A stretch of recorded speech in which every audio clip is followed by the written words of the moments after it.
All right, what's happening, fam? L.A.R. movement still moving. Book is entitled Lessons from a Non-Custodial Father at Amazon, Kindle, and Create Space. A link will be in the description box below. As usual, this one's entitled 80s Babies, Point of View, and Adulthood. I was going to make a part two about the adolescence, but I said I'm going to just start it where I ended. When it came to being when we became adults, because adolescence is like 10 to 19, right? So when you became an adult, you could look back. So from 20 up, you look back and you're like, man. And now looking at it, I'm grateful that I had old school people from the era of Jim Crow and the lessons that they had from their grandparents prior to me imparted into me. I had the baby boomers, which my parents' era, and their ups and downs also, right?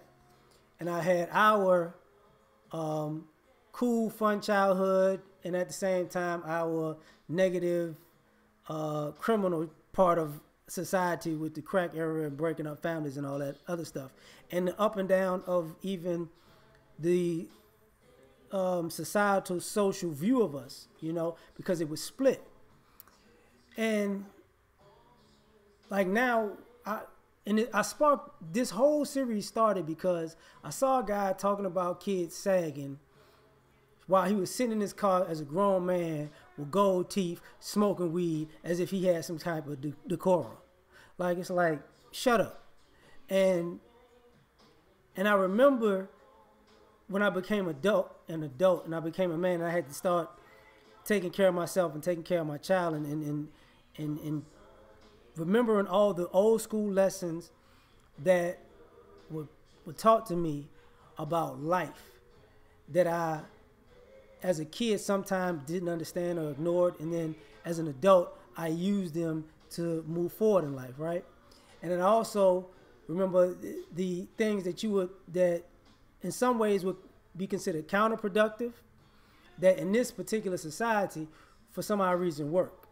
Like I said before, it was in the 80s. It wasn't cool to be dumb, but now people can play dumb and be like, I'm an opportunist, or do dumb stuff, and everybody looks like it's or as I said before, when I was taught to mean what I say and say what I mean, now we live in all gray area where people are scared to say what they mean and mean what they say. They're scared to be real. They're scared to be unique. They're scared to express themselves because for some odd reason it shows weakness, but nobody's ever doing anything.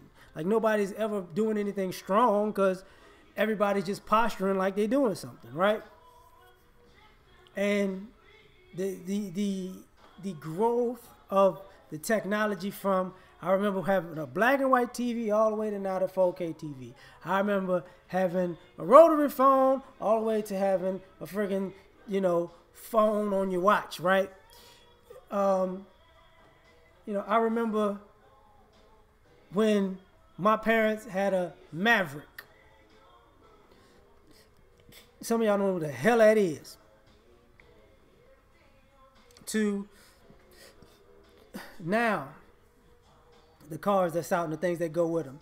I remember Yaz had to have a map. I remember, looking at people now, how we become lazy. I remember having to remember people's phone numbers. I remember having to have the manners to know when your friends were going to be home because you talk to them and you call them at a certain time because that was the only time you could call, and you could talk for a certain amount of time. You got to get off the phone. I remember, how now when you calling people on cell phones and they don't answer and you're looking at them like, and they think it's madness. I ain't answer my phone. Well, why you ain't text me back or something? Oh, I was just busy. Like, I remember when you didn't have the luxury to tell you it's just, if somebody called you, your ass had to be there. Now the phone is with you all the time and you still can't answer it. I remember they told you to be on time, and if you wasn't on time, you get reprimanded. And nowadays it's okay to be late. I remember, if I was on a team playing sports, let your ass be late for the team bus. You just ain't gonna play because they're gonna leave you. One is, oh, we need, no, no, no, no, no, no. And looking back at it, it makes adulthood funny. Like, people don't even think about the politics part. Like, I remember when society changed for me, like, is when George Bush lost to Bill Clinton. The first thing that I thought was weird as a kid was George Bush doing that crack commercial with the big ass plastic bag of crack. Like, you're like, what the hell's wrong with that? As a kid, I knew something was wrong with that.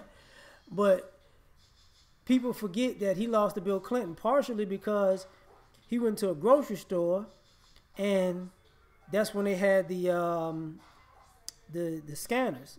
Back in the day when they had the scanners, y'all don't know, had like a little star on it or whatever. They used to scan everything. And he got there and he didn't know anything about a scanner, and then people felt like he was out of touch with the common man. You know, and now it's okay to be out of touch. Like, people think that's an okay thing. You know. I remember people were upset that their parents were drug addicts.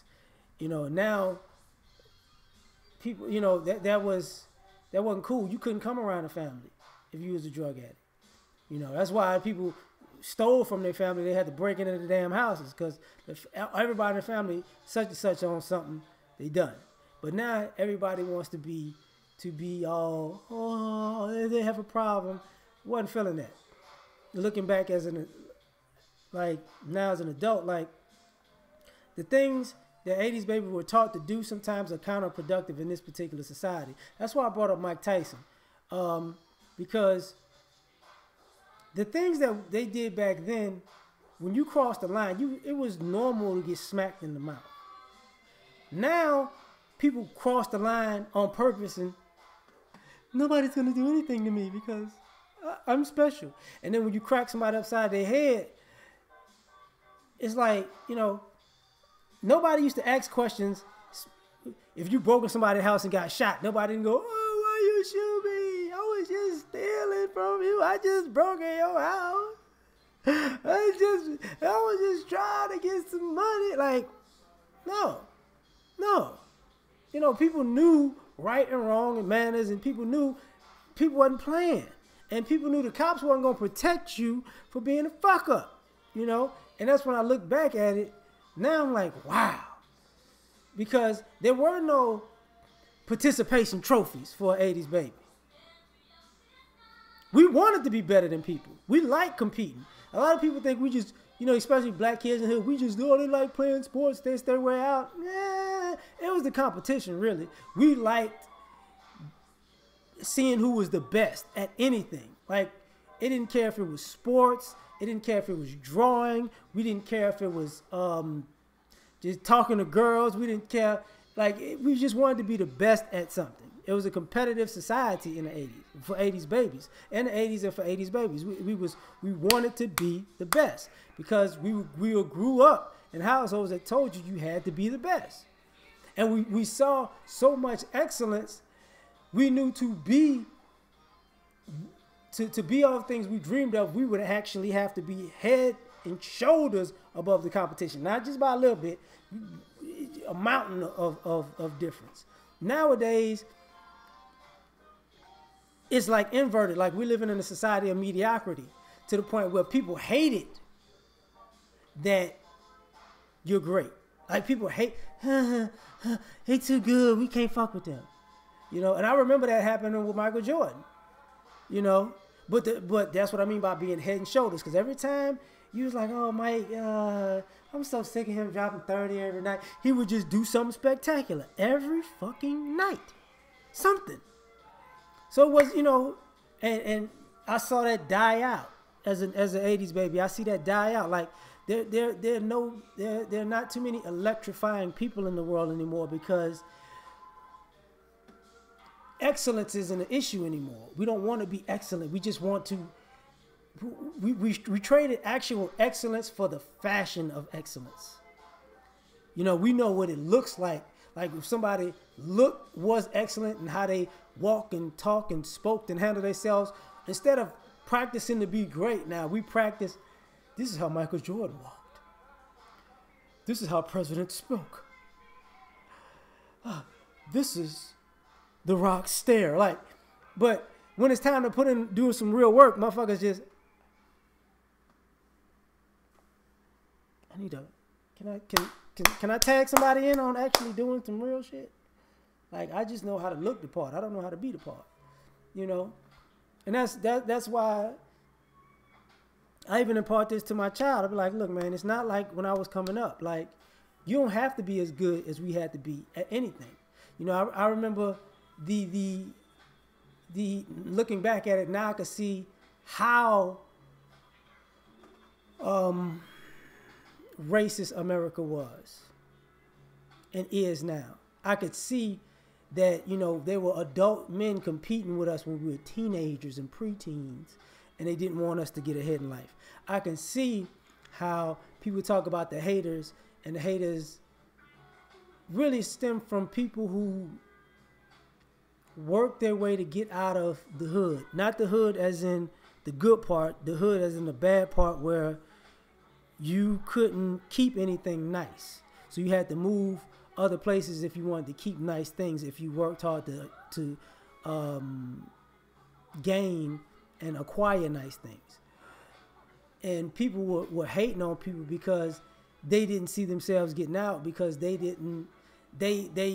pushed more to being degenerate, because being cool was a thing. People thought, you know, being cool was a currency. And now you see, even now you see the difference between people who think that hard work and intelligence and integrity get you a long way, and people think that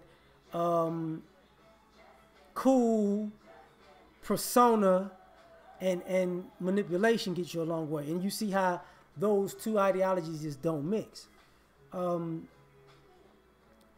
know, looking back at it as an adult, I realized that, you know, after the 90s, I think that's when the black family and all that stopped, because I didn't think about it, about the shows where black women would get on the air talking crazy about black men and the waiting to exhale part, because there were so many other images of black men who were taking care of their family and other people's family, that, and there were so many black men in those times that would do that it, you know, when people act like it started way back, not really. It was, there was a tension brewing, but they're just taking shots at each other. I would say that really started somewhere in the early to mid 90s, where it just really just started. Okay, you know, because I remember my mother taking me to see Wait and Exhale, and I'm like, I'm a dude, I don't want to see this shit. You know, like 80. I'm gonna tell you what it is. The 80s, baby, is like, if y'all remember the movie Soul Food, the kid in Soul Food is like a classic sign of an 80s baby. With the whole family around him, that's how they grew up. And now we look at millennials as, it was a Christmas movie, Almost Christmas or something like that, with Danny Glover last year.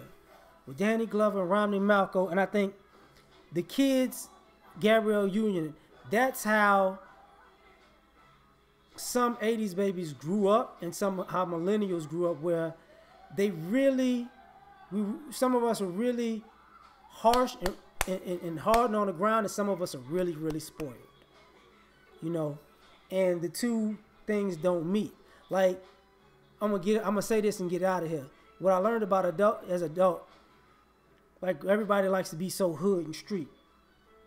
This is why I got love for 50 Cent. Because 50 Cent killed gangster rap. Because even with the people who always wanted to be extra hood and all that shit, when you're really from the hood, you don't act extra hood. It's usually the people who, it's people who actually were raised in families like that. And that's how they were raised. So they broke out of it as they got older. But that's not how they wanted to be. And then there's the people who were in the middle, who were just, you know, even killed. They was in the neighborhoods and in those situations, but that wasn't them. But they can handle themselves regardless, because that's where they lived.